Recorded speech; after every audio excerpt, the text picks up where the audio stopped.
본 방송에서 제공하는 투자 정보는 투자 판단에 대한 조언입니다. 방송에서 제공하는 주식의 가치, 가격 상승 및 하락에 대해서는 방송사에서 보장하지 않습니다. 실시간 정보 브리핑입니다. 배달 수수료 부담을 낮추기 위한 배달앱 플랫폼 회의가 최근까지 5차례 진행됐지만 공회전만 이어오고 있습니다. 소상공인의 입장차가 좁혀지지 않아서 합의가 어려울 것이라는 분석이 지배적입니다. 양측의 극적인 화해가 이루어지지 않을 경우 배달 매장 이용자 간 이중 가격제가 유통업계 전반으로 확산될 것으로 우려하고 있습니다. 두 번째 소식입니다. 영풍 MBK 파트너스가 고려아연 회장 측의 영풍 정밀 대항 공개 매수가 시작된 직후 공개 매수가를 똑같이 주당 3만 원으로 높이면서 경영권 분쟁의 무게추는 다시 미궁으로 빠져들게 됐습니다. 이제 시장은 MBK가 고려아연 공개 매수 종료일인 4일 가격을 다시 상향할지 촉각을 곤두세우고 있습니다. 세 번째 소식입니다. 정부가 중국산 후판 덤핑으로 인한 국내 산업 피해 여부 조사에 나섰습니다. 중국이 자국에서 과잉 생산된 제품을 저가 수출로 해외로 밀어내고 있다는 불만이 업계에 이어지고 있습니다. 한국무역협회에 따르면 지난해 중국의 철강 순수출은 약 331억 달러에 달해서 전고점인 343억 달러에 근접했습니다. 마지막 소식입니다. 한국전력이 사우디아라비아 자프라 천연가스전 발전소 2단계 건설 운영 사업 수준을 목전에 두고 있는 것으로 확인됐습니다. 기존 1단계 사업과 비슷한 1조 5천억 원의 추가 매출이 기대되는 전망입니다. 한전이 중동 지역 진출을 위한 교두보를 공고히 하면서 202조에 달하는 부채 해소에 도움이 될 것을 전망하고 있습니다.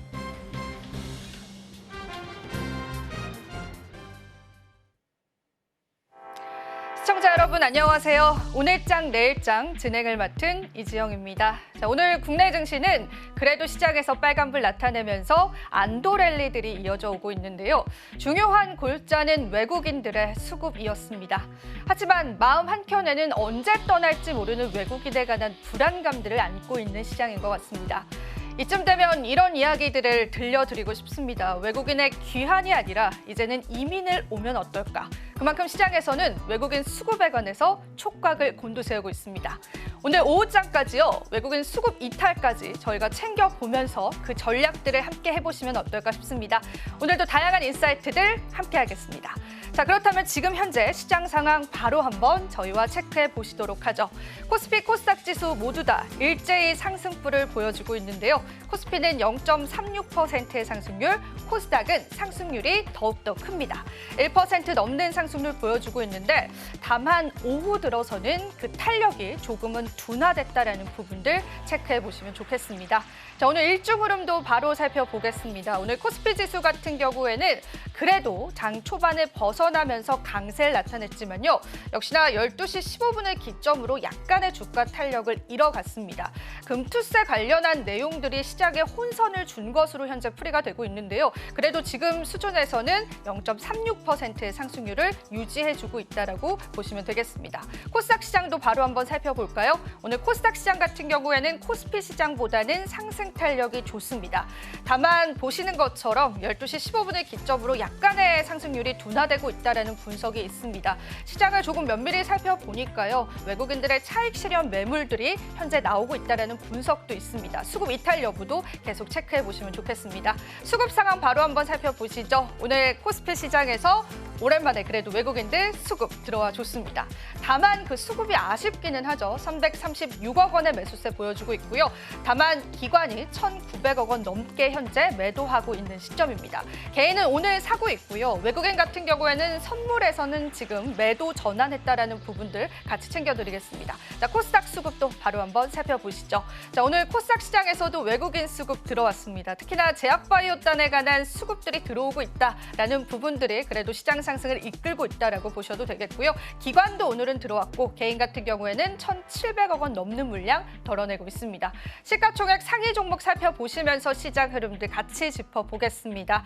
삼성전자와 SK하이닉스 엇갈린 양상 현재 보여주고 있죠. 간밤에 또 엔비디아와 그리고 블랙엘에 관한 이슈가 부각을 받았는데요. 시장에서는 IT 투톱이 엇갈린 양상 보여주고 있습니다. 사실 삼성전자에 관한 SK증권의 리포트가 발표가 됐는데요. 영업이익치를 전망했습니다. 컨센서스를 그대로 부합할 것이다라고 보고 있는데 워낙 컨센에 관해서 우리 시장의 예상치가 낮았기 때문에요. 이 리포트를 긍정적으로 시장이 받아들일까 혹은 부정적으로 받아들일까 저도 궁금했는데요. 역시나 시장에서는 약세 흐름 가져가면서 0.49% 하락 나옵니다. 다만 SK하이닉스는 3.13%의 상승세 이끌어주면서 그래도 시장을 이끌고 있다라는 분석들 나오고 있습니다.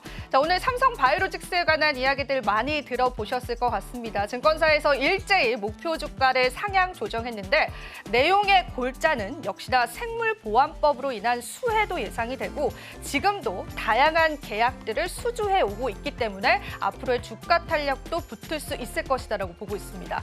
대부분의 목표 주가를 조금 평균치를 내보니까요. 120만 원 선이더라고요. 그 목표 주가도 여러분들 참고해 보시면서 시장의 상승 탄력들 언제까지 이어질지 살펴보시면 좋겠습니다. 자, 6위부터 10위 종목 바로 한번 살펴보실까요? 자, 오늘 같은 경우에는 기아차에 관한 이야기를 좀 드리겠습니다. 현대차와 함께 관련한 수출 지표가 발표가 됐는데 미국에 관한 수출이 전년 대비해서 10% 감소했다라는 소식이 전해졌습니다. 이게 시장의 악재로 반영이 됐었는데요. 사실 그 골자를 보자면은 미국 수출에 관한 하향은 미국 경기 위축이다라는 해석이 나오면서 오늘 현대차, 기아차 그래도 좋은 흐름 보여주고 있습니다. 기아는 다만 보합권으로 현재 돌아섰네요. 98,700원에 거래되고 있습니다. 오늘 금융주단에 관한 외국인 수급도 좀 눈에 띕니다. KB금융이 1.35% 상승하고 있습니다. 코스닥 시장으로 넘어가 보겠습니다. 코스닥 지수의 1위부터 5위 종목도 바로 한번 살펴보시죠. 오늘 에코프로 형제들은 좀 쉬어가는 흐름이고요. 엔캠 같은 경우에는 다만 최근에 큰 악재 때문에 주가 하락폭이 컸었기 때문에 그러한 하락폭들에 저가 매수세가 들어왔다는 인식들도 시장에 나오고 있습니다. 어디까지 상승해줄지 여부들도 살펴보시면 좋겠고요. 알테오젠과 같은 제약바이오 종목군들의 상승이 오늘 좀 눈에 띕니다. 오늘 같은 시장에서 5% 넘게 상승하면서 다시 한번 코스닥 시총 1위 자리를 탈환하는 모습까지도 확인해 보실 수 있습니다. 6위부터 10위 종목 바로 한번 체크를 해보시죠. 리가켄바이오도 오늘 급등이 나와주고 있는데요. 유안타증권에서 오늘 또 리포트를 제시했습니다. 리가켄바이오 같은 경우에는 신약 후보 물질에 관한 긍정적인 여론들이 시장에 있다 보니까 이 리포트를 해석해가는 과정에서 주가가 8% 넘는 탄력을 보여왔고요. 오늘 삼천당 제약도 상승하고 또 리노공업 같은 경우에도 반도체 소부장단의 상승들 이끌어주면서 오늘 시장에서 2% 넘는 상승률 보여주고 있습니다. 6위부터 10위 종목군들 일제히 상승하면서 코스닥 지수의 상승 함께 이끌고 있다라고 보셔도 좋을 것 같습니다. 자, 이렇게 해서 시장의 방향성 살펴보셨고요. 저희 방송에서 제공해드리는 정보는 투자 판단에 대한 조언일 뿐입니다. 가치 판단과 상승 하락 보장하고 있진 않다라는 점 유의 부탁드립니다. 그리고 서울경제TV와 서울경제신문은 당사의 브랜드입니다. 당사를 사칭한 피해 사례 늘고 있기 때문에 이 부분도 유의해 주시면 감사하겠습니다. 그리고 저희 방송 유튜브를 통해서도 시청하실 수 있기 때문에요. 여러분들 많은 참여 부탁드리겠습니다. 자, 그렇다면 마감장까지 저희 전략들 촘촘히 한번 짜보도록 할까요? 오늘장 내일장 1부 본격적으로 출발합니다.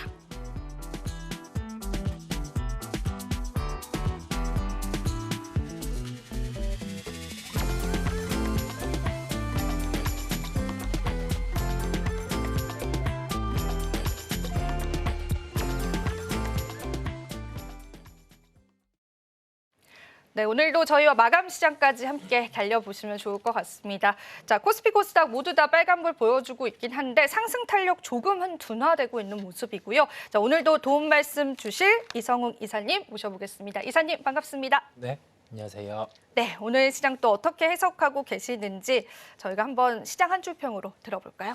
네, 시장 한 줄 평은 금투세에 대한 결정을 앞둔 시장이라는 말씀을 드릴 수가 있겠습니다.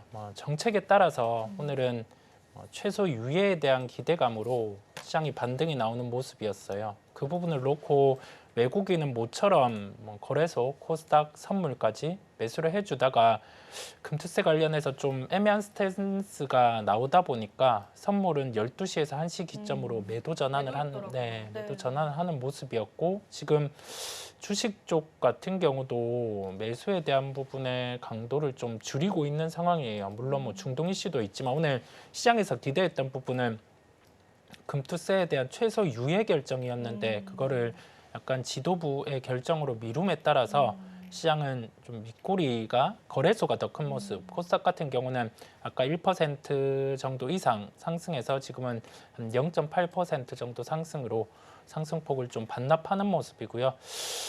시장의 방향이 지금 뭐 매도에 대한 실익은 없을 정도로 박스권 하단 부근까지 조정이 나와 있는데 반등에 대해서 좀 탄력적으로 나왔으면 했는데 오늘은 그 부분이 덜한 게 좀 아쉬움을 말씀을 드립니다. 네, 외국인 수급에도 불구하고 시장 탄력을 좀 잃어가고 있습니다. 사실 오늘 아침에도 좋은 리포트들도 좀 많이 쏟아졌잖아요. 그러다 보니까 그래도 오늘은 조금 탄력을 많이 가져가지 않을까 싶었는데 아쉽습니다. 물론 아직 시장이 끝난 건 아니기 때문에 저희랑 계속 살펴보시면서 시장 흐름들 체크를 해보시면 좋을 것 같고 금투세 이야기가 나왔기 때문에 또 이사님과 이야기를 나누고 싶어요. 되게 오랫동안 이 시장을 지키고 계셔 주셨잖아요. 사실 금투세 이슈가 처음 나온 건 아니었잖아요.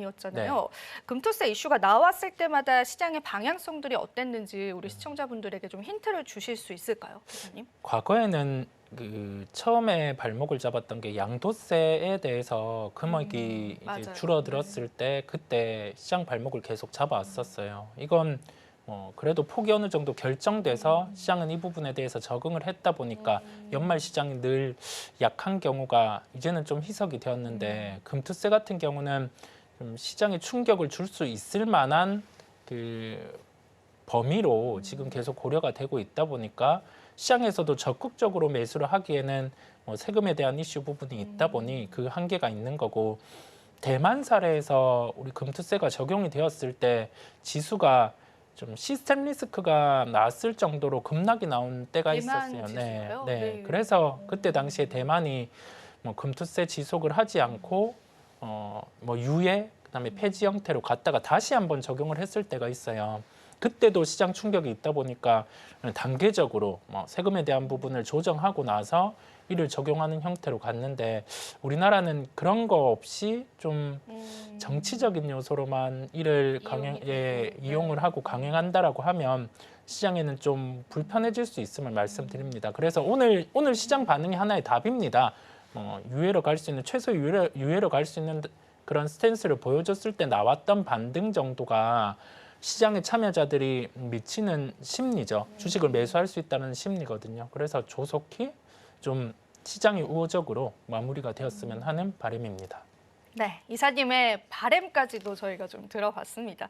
금투세 이슈들을 놓고 보면 우리 시청자분들의 반응은 대부분 이제는 좀 지겹다, 지긋지긋하다 이런 또 목소리가 들리기도 합니다. 사실 이게 불확실성이 완전히 해소가 된 건 아니기 때문에 증시가 가장 싫어하는 그런 불확실성을 계속해서 이어오고 있지 않나 조심스럽게 좀 이야기 덧붙여 보겠습니다. 자, 그러면 방금 전에 또 대만에 관해서 말씀을 해주셨잖아요. 제가 또 요즘에는 외국인 수급에 워낙 이제 투자자분들 관심이 많다 보니까 외국인 수급에 관해서도 고민을 해보고 과연 외국인들은 어떤 이제 증시를 매력 있게 생각을 할까 그렇게 고민을 해보니까 최근에 이제 외국인 이탈들이 이제 중화권 증시로 가고 있다라는 이야기들이 있어요. 그래서 중국이 지금 쉬고 있잖아요. 쉬고 있었을 땐 또 홍콩 증시로 그런 자금들이 가고 있고 또 외국인이 보기에 반도체주가 매력적일 때는 이제는 한국보다는 대만을 좀 선택하는 경향도 있는 것 같고 이러한 전반적인 외국인 수급 흐름에 관해서는 이사님 어떻게 보세요? 그 외국인 수급의 흐름이 중국 쪽은 외면해 오다가 그러니까 최근에 외면해 오다가 이게 중국에서 지준율 인하를 단행한다라고 했을 때 먼저 자금이 들어오기 시작을 했고 그에 이어서 수급이 좀 들어올 수 있을 정도로 증강기금 형태를 집행하겠다라는 점까지 공표를 했었고요. 그다음에 워낙 공매 자금이 많았다 보니까 공매 정도가 환매수하는 지수 반응 정도만 있지 않을까라고 했는데 실제 해외에서는 롱펀드라고 하죠. 주식을 사서 들고 가는 자금까지 유입이 되면서 중국 지수 같은 경우는 저점 대비해서 지수로만 20% 정도가 반등이 나왔어요. 그러면 우리가 여기에서 판단해 볼 수 있는 건 이게 중국 같은 경우가 이 경기 부양에 대해 효과가 있느냐 이 부분인데 지금은 당장 효과는 나오지 않아요. 다음 달에 이제 제조업 지표라든지 그런 지표를 확인하면서 흘러갈 텐데 심리는 우선 매수로 대응을 한 거고요. 지수가 단기에 좀 상승폭이 높기 때문에 여기에서 기술적인 조정은 나올 수 있습니다. 그런데 그걸 놓고 뭐 중국 쪽 같은 경우를 매수하느냐 아니면은 뭐 그냥 매도하고 나오느냐 그 부분인데요. 추세로는 좀 올라올 수 있을 만큼의 가격대까지는 올라왔어요. 그렇다 보니까 여기에서는 좀 변동성이 커질 수 있음을 생각을 하셔야 되고요. 가격 조정이 나오지 않으면 중국 쪽 같은 경우는 우선 놓쳤다라는 생각으로 그냥 진입을 하지 않는 게 나은 상황이에요. 다만 변수는 만약에 10월에 그 중국의 지표 데이터를 확인을 했을 때 제조업 지표라든지 이게 돌아서는 걸 확인하면 다시금 중국 시장은 강할 수 있습니다. 그러면 그때는 지표 확인하면서 매수를 해봐도 되는 상황. 단가는 조금 더 높게 줄 수는 있겠지만 그러한 상황들이 돌아가는 것. 왜냐하면 그 제조업 지표가 잘 나오면 이제는 수요와 연결된다고 판단할 수가 있거든요. 그래서 그 부분을 연결해서 지금 진입을 못했으면 지표를 확인하고 갈 필요가 있음을 말씀을 드리고, 반도체 쪽 같은 경우는 과거에는 우리가 그 반도체 산업을 놓고 봤을 때 정상적인 그 시설 투자 사이클 캐펙스라고 하죠. 그건 보통 한 2년 정도 소요가 돼요. 통신 장비에 대한 투자라든지 아니면은 다른 반도체, 과거에 이제 그 IT 버블 때도 2년 정도는 지속이 되었는데 그 이번에 시작된 게 2년이 한 내년 5월 정도 됩니다. 내년 5월 그 정도가 이 사이클의 마지막일 수는 있는데, 그 와중에 지금 외국계에서 리포트가 계속 나왔죠. 뭐 겨울이 왔다. 뭐 메모리 반도체 쪽 같은 경우는 우리가 생각한 것보다는 상황이 좋지 않을 수 있어서 이 고점에 도달했다라는 점인데, 데이터는 지금 일반 메모리 쪽은 고점이 나온 상황이에요. 왜냐하면 우리 고정가 데이터를 보면 이게 9월 데이터 10% 정도 하락을 했거든요. 과거에 뭐 고정가 같은 경우가 빠지기 시작할 때가 이게 고점이었다 보니까 이번에도 그에 맞춰서 종목들은 조정에 나왔어요. 그래서 우리나라 삼성전자, SK하이닉스는 특히 삼성전자는 가격 메리트가 있는 만큼까지 주가가 빠졌음에도 불구하고 반등이 못 나오거든요. 그게 생각해보면 외국인이 왜 삼성전자를 안 사고 그나마 매수하면 SK하이닉스를 매수하고, 그다음에 엔비디아와 TSMC 주가 수준과 SK하이닉스 마이크론의 주가 수준들을 보면 완전히 달라요. 추세 상승을 하고 있는 게 그 엔비디아와 TSMC고 나머지는 추세를 못 돌리고 있는 상황이거든요. 이게 의미하는 바는 이번 사이클은 이 AI, 뭐 데이터 센터 그에 더해져서 형성된 사이클이다 보니까 철저히 좀 1등주 쪽으로 집중을 하고 있는 것으로 보입니다.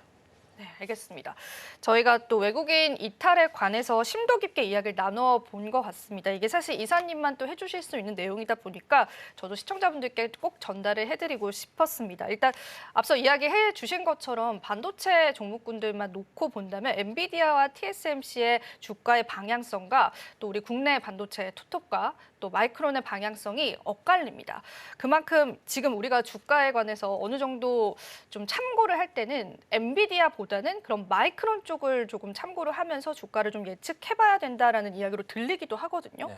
그러면 이제 외국인이 이렇게 이탈률을 그만 멈추고 들어오려고 할 때 그 가장 중요한 요인이 뭐라고 생각을 하세요, 이사님 개인적으로는? 이게 뭐 가격 메리트가 있다라고 해서 들어올 것 같지는 않아요. 않죠. 네. 그다음에 그 마이크론도 주가 수준이 비슷하고 하이닉스는 상대적으로 조금 위에 있고 삼성전자는 아예 빠져 있는 게 HBM 쪽에 대해서 좀 차이다 보니까요. 시장 점유율 SK 하이닉스, 그다음에 마이크론, 삼성전자 이 정도 순, 미국 쪽만 따져보면 이 정도 순이다 보니까요. 시장에서는 그 부분을 고려하는 상황인데, HBM4 쪽 같은 경우 물론 내년에 진행되기는 하지만 먼저 초석을 다지는 쪽으로 외국인은 수급이 집중될 수 있습니다. 그렇다 보니까 여기에서는 현재 비슷한 상황 안에서는 이 순위를 유지하잖아요. 이 순위를 유지하는 상황에서 먼저 차세대 기술로 나아가는 쪽이 우리나라에 어떤 기업이 나오면 그쪽과 관련된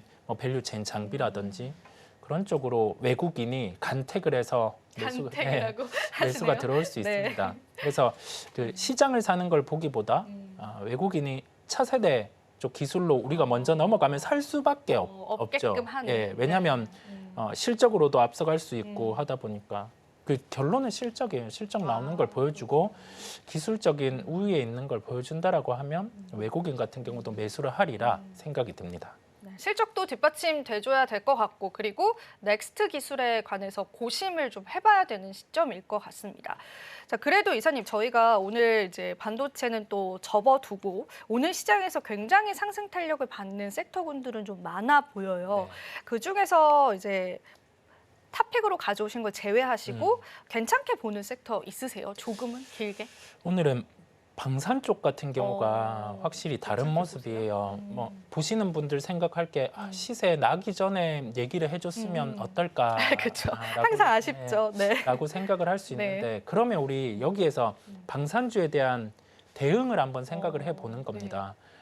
만약에 미국 쪽에서 대선이 트럼프 후보 쪽이 득세가 가는 상황이 발생을 하면 정책 중에 하나가 러시아 우크라이나 이슈 같은 경우를 봉합하겠다라는 점을 내비쳤어요. 그러면 그때는 당연히 뭐 방산주 같은 경우가 주가가 빠질 수가 있거든요. 근데 그때 우리가 이 방산주를 매수할지 아니면 매도를 할지 그런 결정을 하는 건데 그때는 매수에 대한 부분에 활용을 말씀드립니다. 왜 그러냐라고 하면 우리나라는 방산주 같은 경우가 GDP 중에서 국방비의 증가만큼 실적이 매겨져 왔어요. 해외로 나가는 경우는 적었습니다.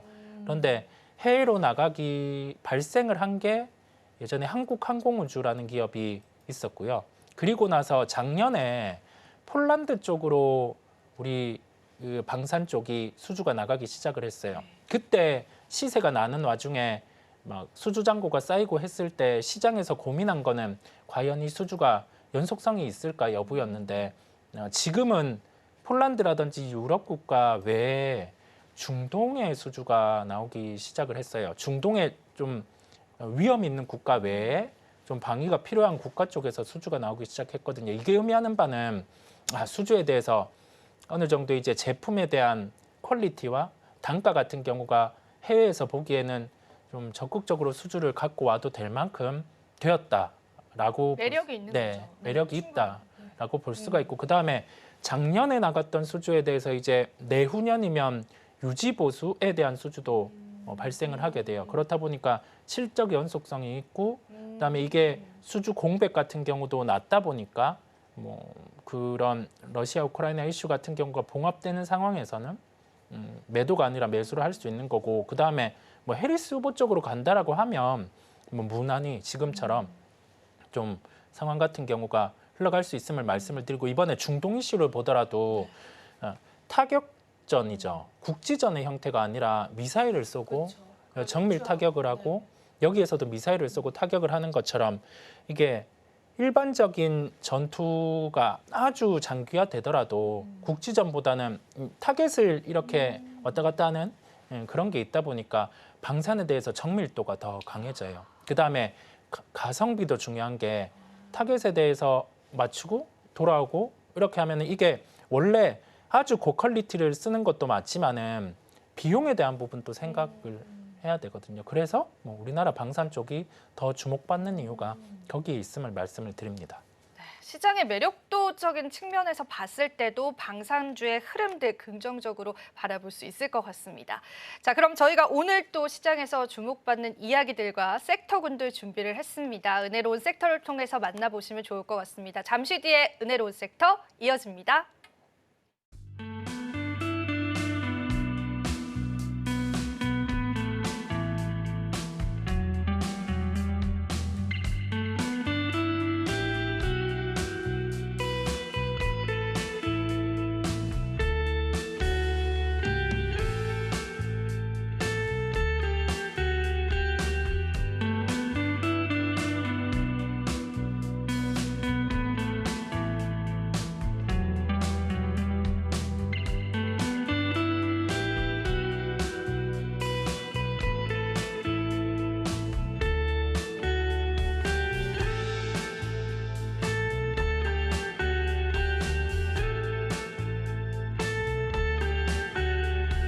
네, 은혜로운 섹터 장은혜입니다. 오늘이 벌써 10월 4일이더라고요. 시간 참 빠르다라는 생각이 드는데 오늘 드디어 한지붕 두 가족 운명의 결정 날입니다.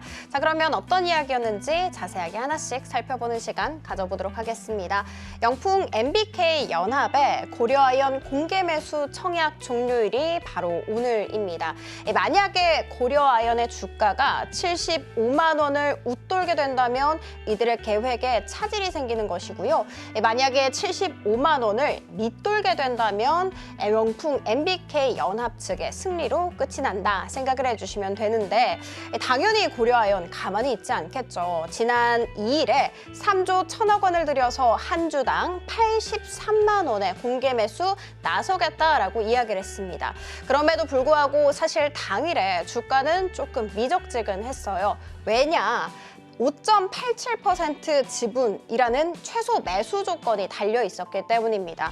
그러니까 5.87%를 채우지 못해서 공개 매수에 실패를 하게 된다면 경영권 분쟁이 끝이 나고 나서 주가가 급락할 가능성 있습니다. 이런 두려움으로 인해서 투자자들이 선뜻 손을 내밀지 못했던 것인데, 우리는 사실 이 사례 카카오 SM 사례에서도 익히 많이 배웠어요. 그때 당시에 SM의 주가가 16만 1,000원까지 고공행진을 했거든요. 그런데 단 20일 만에 주가가 급격하게 고꾸라지면서 87,600원, 거의 반토막이 난 사례가 있었습니다. 이런 경험이 많은 투자자들이 선뜻 움직이지 않자 고려아연 쪽에서는 초강수를 뒀습니다. 이 최소 매수 조건마저 폐지를 해버리게 된 것인데, 지금 현재 조금 주가가 반응하고 있다는 거 말씀드리면서 또 다른 이슈도 있습니다.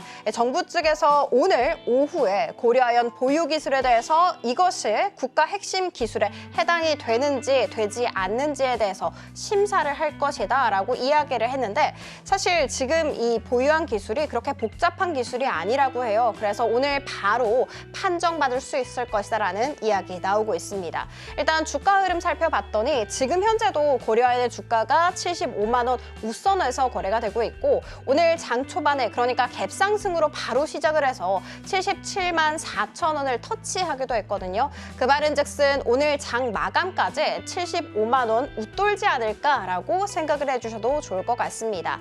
만약에 마감 전에 MBK 연합 측에서 공개 매수 조건을 정정을 한다면, 그러니까 매수 수량을 늘린다든지 가격을 상향 조정한다든지 이렇게 정정을 하게 된다면 이것이 또 10일 연장이 됩니다. 그러니까 10월 14일로 끝까지 진행이 될 수 있으니 이 점도 함께 참고해 주시면 좋을 것 같습니다. 반격의 반격까지 이뤄질까요? 그리고 또 주가는 어떤 흐름을 보일까요? 저희 방송 통해서 확인하시기 바라겠습니다. 자, 그러면 두 번째 이야기 들어가 보도록 하겠습니다. WTI가 5% 넘게 급등세를 했다라는 이야기 많이 들어보셨을 것 같습니다. 배럴당 벌써 73달러 웃선에서 거래가 되기도 했는데요. 당연히 중동 불안 때문이겠죠. 자세하게 한번 살펴보도록 하겠습니다. 이스라엘 쪽에서 우리 재보복할 건데 라고 이야기를 하면서 이란에 있는 원유 생산기지 공격하는 거 우리 심지어 이거 검토 중에 있어 라고 이야기를 했습니다. 이란 당연히 가만히 있지 않겠죠. 어쩌면 호르무즈 해협을 봉쇄할 수도 있습니다. 이 해협 같은 경우에는 딱 39km밖에 되지 않거든요. 그래서 봉쇄하는 게 굉장히 쉽다고 합니다. 만약에 봉쇄를 하게 된다면 국제 원유 수송량의 3분의 1이나 타격을 받게 되는 것이고, 그러니까 유가가 고공행진을 하겠죠.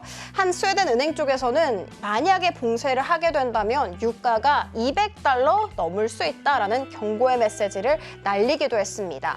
그리고 최근에 미국 정부 쪽에서 이스라엘 너네는 이란에 대응할 권리가 있어 라고 이야기를 한 바가 있었는데, 이란 또 여기에 가만히 있지 않았습니다. 이란 쪽에서는 미국 정부에게 이런 메시지 날렸더라고요. 일방적인 자제 단계 우리 지금 끝났어 라고 이야기했는데, 사실 두 가지로 해석을 해볼 수가 있습니다. 미국 너네 아무것도 하지 마 라는 거 첫 번째, 그리고 두 번째, 만약에 너네가 개입을 하게 되면 우리는 더 크게 반응할 거야 라는 의미였는데, 이렇게 미국과 이란 강대 강의 싸움으로 이어질지 함께 지켜봐 주시면 좋을 것 같고요. 일단 유가와 관련되어 있는 종목들 큰 폭으로 움직임 보여주고 있고, 이 안에서는 중앙 에너비스 급등세 보이고 있습니다. 국내 테마 탑3 들어가 보도록 하겠습니다. 최상단의 이름을 올리고 있는 쪽 반도체 AI인데요. 젠슨 황이 또 도와줬습니다. 방송에 출연해서 있는데요. 지금 현재 블랙엘 수요 엄청나다라고 이야기를 하면서 엔비디아 주가가 3% 넘는 고공행진을 하기도 했고요. 그리고 오픈 AI 쪽에서 8조 7,400억 원 규모의 신규 투자금을 확보했다라는 소식까지 전해졌습니다. 그래서 오늘 SK하이닉스 같은 경우에는 3% 넘는 고공행진을 이어가고 있지만 삼성전자 같은 경우에는 여전히 약보합권에서 거래가 되고 있고요. 이 셀바스 AI 같은 AI 관련 종목들도 오름세 보여주고 있습니다. 하락하고 있는 쪽 살펴보도록 하겠습니다. 2차 전지 이야기인데요. 드디어 테슬라 인도량이 발표가 됐죠. 시장의 기대치에서 조금 미스가 난 모습이었습니다. 그리고 사이버 트럭 27,000대에 대해서 리콜을 한다라는 이야기 전해졌는데 사실 이 27,000대라고 함은 미국 내에 있는 거의 전부의 사이버 트럭을 리콜한다라는 것이거든요. 그래서 테슬라가 이거를 연속해서 3%대 내림세를 보이기도 했습니다. 그래서 우리 국내 2차 전지 하방 압력으로 작용이 됐고요. 관련 종목들이 내림세를 보이고 있습니다. 자, 그리고 다른 해운 쪽 하락하고 있는 쪽 살펴보도록 하겠습니다. 미국 동부항만 노조 파업 이야기 제가 전해드린 바가 있었는데 이것이 딱 3일 만에 끝이 났다고 합니다. 이렇게 3일 천하로 끝이 났던 이유 미국 정부 개입이 있었어요. 원래 미국 정부가 개입하지 않겠다라고 이야기를 했는데 개입을 조금 하게 되면서 파업이 빠르게 마감이 되는 모습이었습니다. 그래서 오늘 관련 종목들은 내림세를 보이고 있습니다. 은혜로운 섹터 장은이었습니다.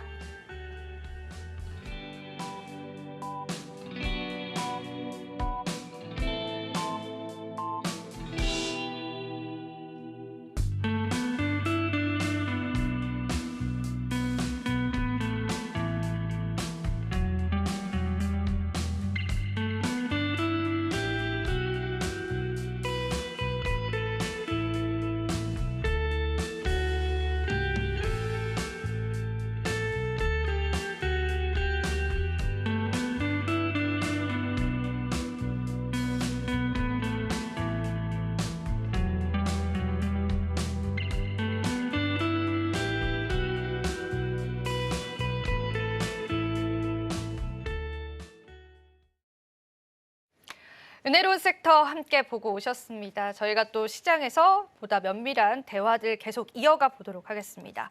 자, 이사님 쭉 은혜로운 섹터를 같이 저희가 봤는데 이제 그 중에서 오늘 또 어떤 내용들이 조금 눈에 띄셨어요, 혹시? 아무래도 중동 이슈 관련해서 유가 흐름, 그렇죠. 유가 흐름 봐야 될 것 같습니다. 유가 흐름이 계속 올라오다 보니까 우리나라에서도 지금 종목들 반응을 보면 시장이 약간 주춤하니까 석유 관련한 개별주 올라오죠. 이런 맞아요. 종목들이 네. 좀 강한 모습을 볼 수가 있거든요. 그러면 우리 여기에서 생각을 해봅니다.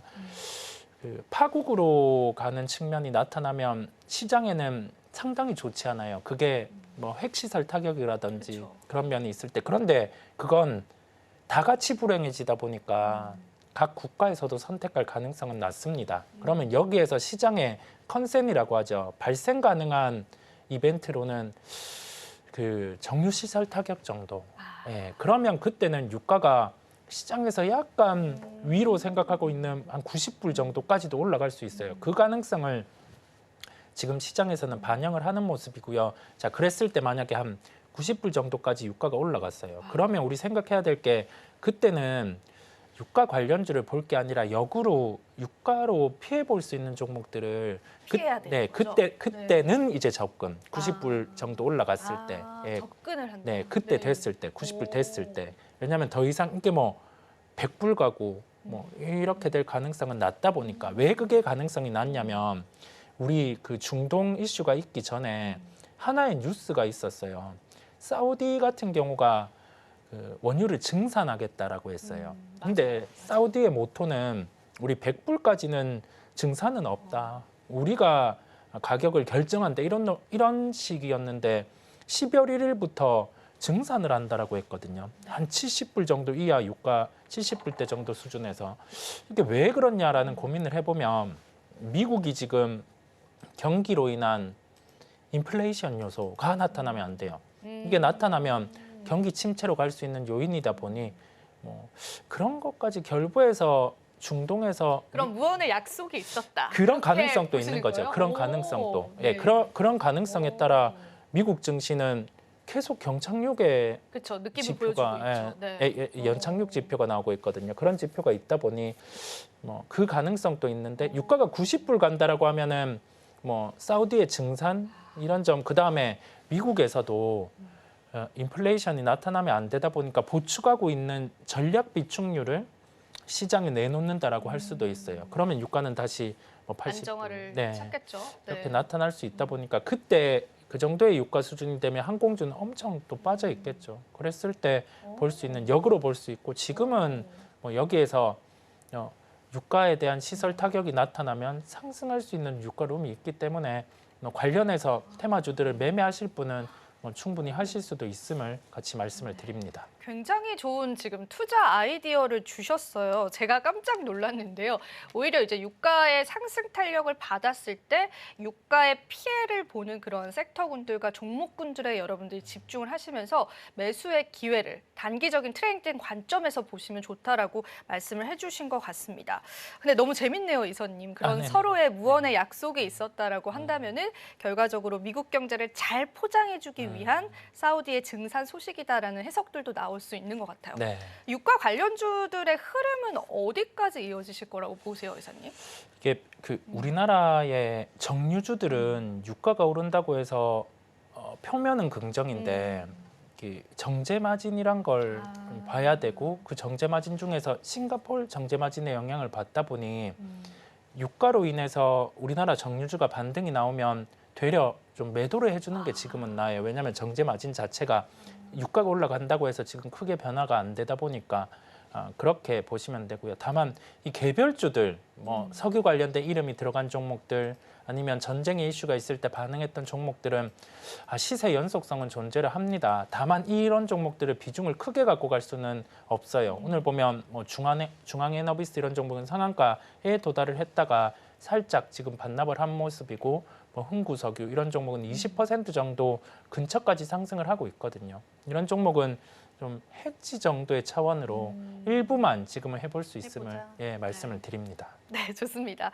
자, 유가 관련주에 관해서 이제 보다 면밀한 전략들 받아봤고요. 자, 그럼 오늘 또 시장을 뜨겁게 달궜던 이슈 중에 하나가 삼성 바이오로직스에 관한 리포트들이었습니다. 굉장히 좋은 리포트들이 계속 좀 나왔어요. 쏟아져 나왔고 지금도 잘하고 있지만 앞으로도 잘할 것이다. 이런 사실 내용들이었잖아요. 긍정적으로 보세요. 이미 저는 이제 너무 많이 오른 상태가 아닐까라는 의문을 항상 가졌었거든요. 네네. 이사님은 어떻게 보세요? 맞아요. 이게 100만 원 정도 이상 올라 있고 그쵸. 120만 원 네. 정도의 리포트가 나왔고 상황이 좋아지는 거는 맞아요. 맞죠. 네, 네. 상황이 좋아지는 거는 맞고 이게 우시바이오 같은 경우가 최근에 일부 설비 매각 형태의 소식이 나왔다라는 건 그 바이오와 관련된 생물보안법의 영향을 받고 있다라는 거거든요. 그렇다 보니 우리나라 CDMO 관련된 종목들이 뭐 ST팜, 그다음에 바이넥스 이런 종목이 오늘 강한데 삼성바이오로직스는 그 증설에 대한 부분도 있었죠. 이제 하반기 가동이 되다 보니까 눈으로 보이는 실적은 좋아질 거예요. 그래서 100만 원을 깨더라도 이런 부분의 회복은 이제 빠를 수가 있는데 상승할 수 있는 폭이 기본으로 한 20% 정도. 그런데 제약바이오를 볼 때 그 이상 상승할 수 있는 쪽을 좀 찾아가는 게 낫다라는 점에서 왜냐하면 이 상승할 수 있는 폭은 20%인데 아래로 또 빠질 수도 있고 그런데 그 이상 뭐 50% 상승할 수 있는 쪽 그런 쪽을 찾아가는 게 낫다라는 점이거든요. 그래서 종목은 좋아 보이기는 하나 우리가 상승에 대한 룸이 더 남아 있는 쪽을 찾아서 보시는 게 낫겠습니다. 지난번에도 또 이사님께서 이제 신고가 가는 그런 종목군들이 더 주가 탄력을 계속 이어올 수 있을 것이다라고 말씀을 해주셨잖아요. 근데 그 맥락과는 지금 산반은 조금은 다르네요. 오히려 이제 상승폭에 관한 여력이 더 남아있는 종목군들을 좀 주목을 해보는 게 좋다라는 말씀이신 거잖아요. 네. 눈여겨보는 그런 기업들도 있으세요? 혹시 산발을 제외하고는?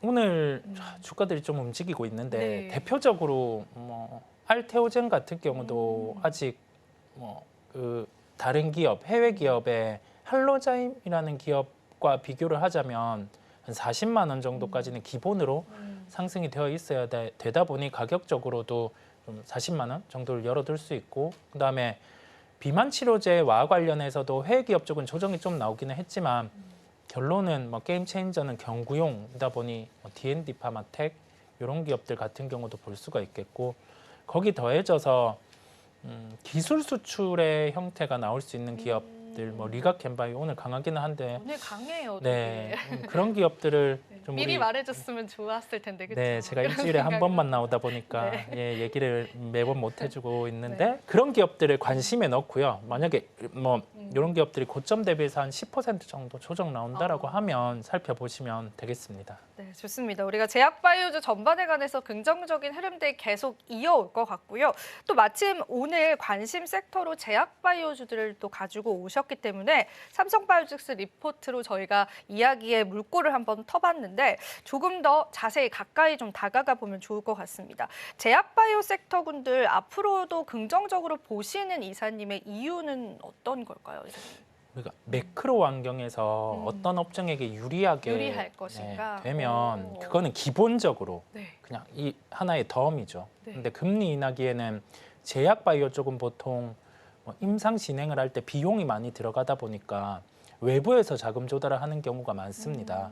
그런데 그게 금리가 낮아지게 되다 보니 비용이 조금 더 적게 들어가는 거죠. 그래서 시장에서는 보통 금리 인하기에 제약바이오가 수혜를 볼 수 있다는 게 학습이 돼 있어요. 그래서 뭐 제약바이오주들 접근을 하는데 저번 주 금요일, 2주 전 금요일에 제약바이오가 강했어요. 네. 근데 한 주 정도는 쉬었죠. 네. 그때 시장에서 많이 얘기를 하던 부분은 수급이 이제 이걸 팔고 중국으로 가니 제약바이오는 여기에서 주가 고점이 나온 게 아니냐라는 생각을 할 수 있는데 그때 우리가 고민해 볼 건 업종에 대해서 펀더멘털이라고 하죠. 그렇죠. 예, 네. 그다음에 모멘텀이라고 하는 이런 재료들이 소멸되었느냐 아니면은 시장의 수급 요소로 조정이 나오는 거냐 그걸 생각해 보면 펀더멘탈이나 모멘텀은 이상이 없었어요. 똑같은 상황이었는데 수급이 빠지면서 뭐 중국 가든 뭐 다른 종목으로 가든 수급이 빠지면서 나타난 현상이거든요. 그러면 가격 조정이 멈출 때 그럴 때는 제약바이오를 다시 매수를 할 수 있는 거죠. 뭐 고점 대비해서 한 20% 조정이 나왔다거나 그런 기준을 잡아서 매수를 할 수 있는 거거든요. 그래서 이제 반등이 또 나옵니다. 그러면 또 이 다음엔 조정 나올 수는 있겠죠. 그랬을 때 우리 또 판단해 볼 게 수급이 빠져서 그런 요인으로 조정이 나오는 거면 또 이 다음에 그 조정을 이용해서 그때는 매수를 해볼 수가 있는 거거든요. 그래서 우리가 생각해 볼 건 뭐 펀더멘털 변화, 모멘텀 이게 소멸이 되지 않으면 가격 조정이 나왔을 때는 어떤 업종이든 매수를 해볼 수가 있습니다. 네, 그게 제약바이오다 보니까 긍정의 시각을 유지하고 볼 수 있는 업종임을 말씀을 드립니다. 네, 중요한 포인트가 지금 나왔습니다. 매크로적인 그러한 이슈들의 가장 수혜를 받는 게 또 제약바이오주이기 때문에 우리가 그 매크로 이슈다라고 한다면 사실 금리 인하를 이야기해 볼 수 있겠습니다. 그 금리 인하에 관한 수혜와 또 미국의 정책적인 수혜들까지도 받아갈 수 있기 때문에 긍정의 시각들은 계속 유지가 될 것이다. 하지만 이제 주가의 고점이 부담스러운 분들께서는 그래도 눈치를 봐가면서 시장이 눌렸을 때 매수의 전략들을 가져가시는 건 좋을 것 같습니다.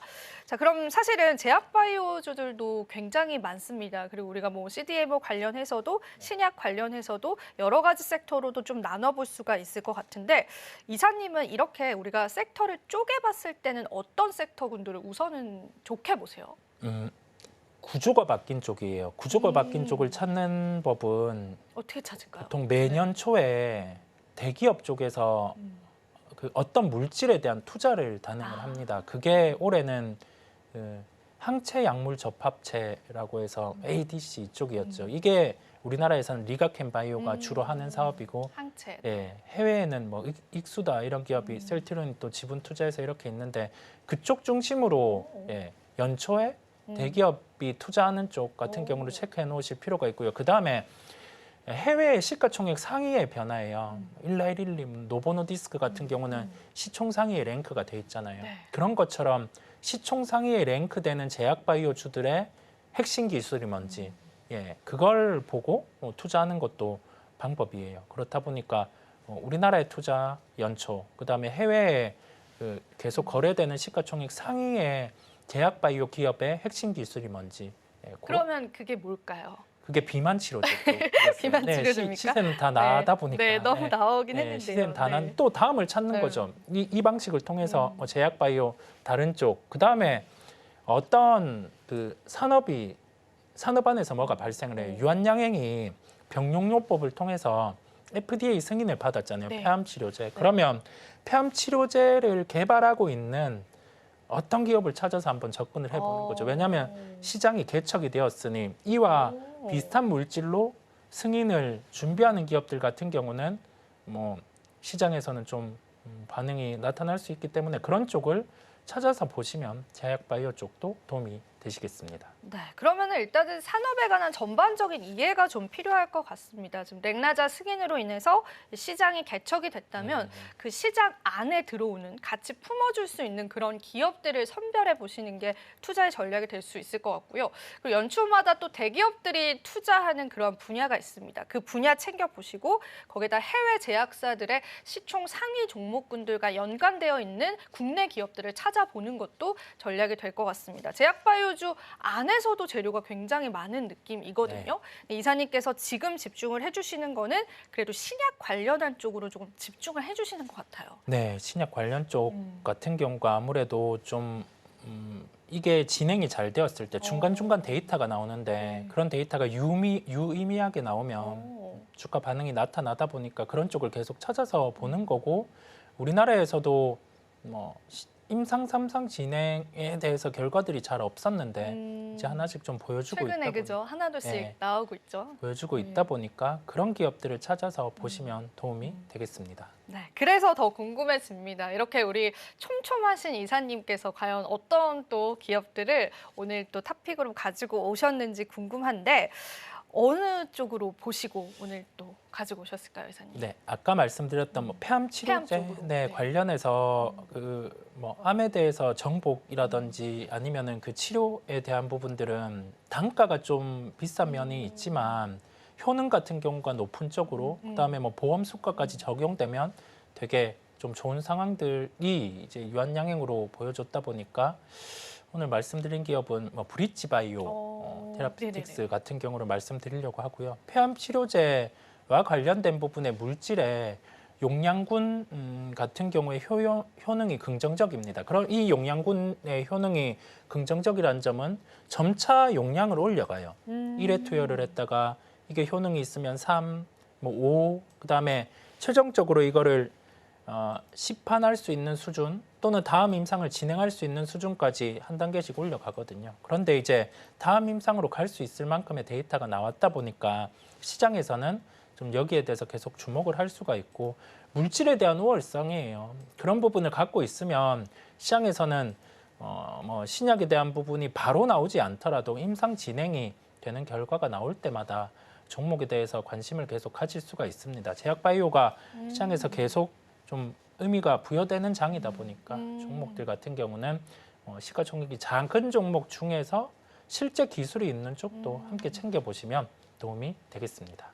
네, 좋습니다. 오늘 또 브릿지 바이오테라피틱스라는 기업들 설명을 해주시면서 앞으로의 탄력도도 기대를 해주셨는데 시세가 빨리 나올 거라고 생각을 하세요? 아니면 이제 점진적인 우상향이 보여질 거라고 보세요? 이 기업에 관해서는? 점진적인 우상향의 무게를 둬요. 10월에 그쪽이요? 이제 뭐 네. 10월에 나올 수 있는 그 데이터 부분이 서서히 뭐 도출이 되고 있는 상황이다 보니까요.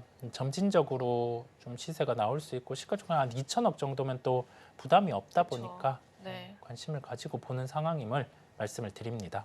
네, 그렇습니다. 오늘 이사님과 함께 시장에 관한 이야기들부터 또 탑픽 섹터와 종목에 관한 이야기들도 함께 나눠봤습니다.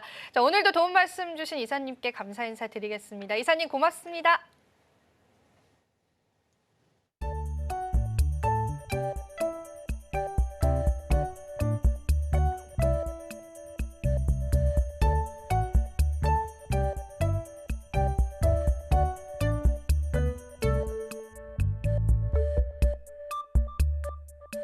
마지막으로 본 방송에서 제공해드리는 정보는 투자 판단에 대한 조언일 뿐입니다. 가치 판단과 상승 하락 보장하고 있진 않다라는 점 다시 한번 유의 부탁드리고요. 저희는 잠시 뒤 2부에서 오후장 전략 계속 이어가도록 하겠습니다. 시청해주신 여러분 고맙습니다.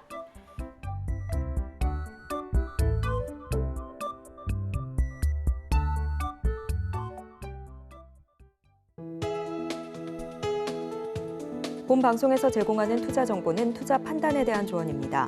방송에서 제공하는 주식의 가치, 가격 상승 및 하락에 대해서는 방송사에서 보장하지 않습니다.